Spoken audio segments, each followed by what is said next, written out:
নমস্কার। আজকে যে টপিকটা নিয়ে এসেছি সেটা সম্পূর্ণ ভিন্ন একটা টপিক। প্রথমেই বলে রাখি, এই টপিকের যা যা বক্তব্য সেটা সম্পূর্ণ আমার নিজের রিসার্চের উপর ভিত্তি করে বক্তব্যগুলো রাখা আর কি। আমি ইন্টারনেট হোক বা অন্য যে সমস্ত জায়গা থেকে ইনফরমেশনগুলো পেয়েছি তার উপরেই ভিত্তি করে আমি বলছি আর কি।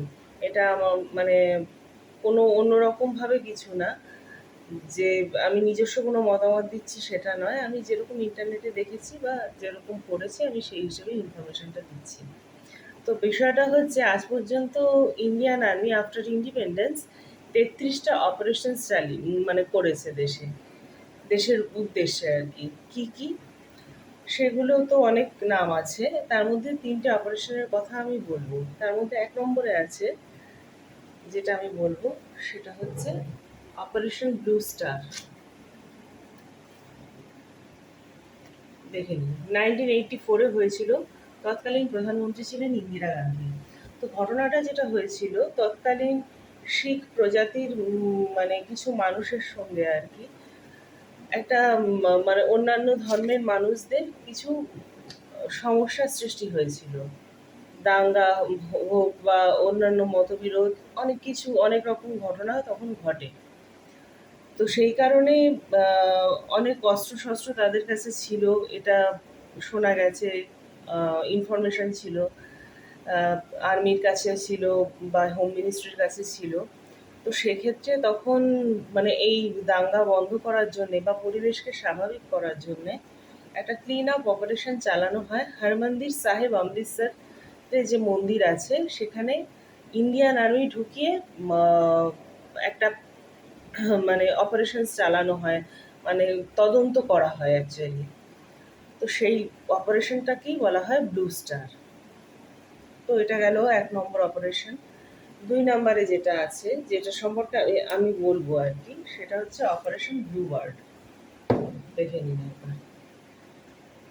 এটা হয়েছে 1987-এ। তৎকালীন প্রধানমন্ত্রী ছিলেন রাজীব গান্ধী। আচ্ছা, এই ঘটনাটা কি না, এটা একরকম ইন্ডিয়ান আর্মি একরকম শাস্তি দিয়েছিল একটা, বলতে গেলে একটু জঙ্গি গোষ্ঠীকে আর কি। জঙ্গি ঠিক বলবো না আমি, ওর আউট অফ দ্য আমাদের গিয়ে কিছু গোষ্ঠী আছে আমাদের দেশে। তো তার মধ্যেই একটা ছিল national socialist council of Nagaland, NSCN। তো কি হয়, আসাম রাইফেলসের একটা ক্যাম্প ছিল মণিপুরের ওইনাম ভিলেজে। তো সেখানে অনেক পুলিশ অফিসার ছিলেন সেখানে, এবং তার সঙ্গে প্রচুর ফায়ার আর্মস এবং অ্যামিউনিশনস ছিল। তা হঠাৎ এই national council of socialist council of নাগাল্যান্ডের লোকজন তাদের উপর হঠাৎ করেই আক্রমণ করে।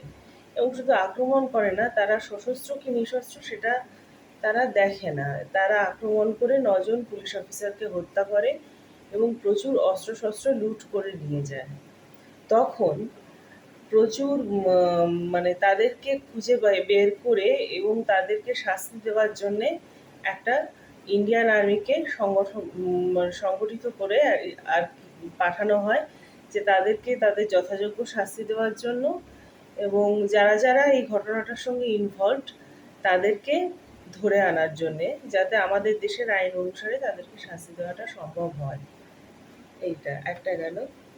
আর একটা হচ্ছে অপারেশন গঙ্গা। এটা হয়েছে 2022। হ্যাঁ, এটা হয়েছে 2022। তখন আমরা সবাই জানি নরেন্দ্র মোদী ভারতবর্ষের প্রধানমন্ত্রী। তো সেক্ষেত্রে রাশিয়ার তখন ইউক্রেনের মধ্যে প্রচণ্ড যুদ্ধ চলছে। রাশিয়া তখন অ্যাকচুয়ালি ইউক্রেনকে অ্যাটাক করে। তো এমতাবস্থায় ইউক্রেনে প্রচুর ইন্ডিয়ানসরা আটকে যায়। তো তাদেরকে উদ্ধার করা বা তারাও যে নিজেদের মতো ব্যবস্থা করে দেশে আসবে সেরকম কোনো সুযোগ তারা পাচ্ছিল না।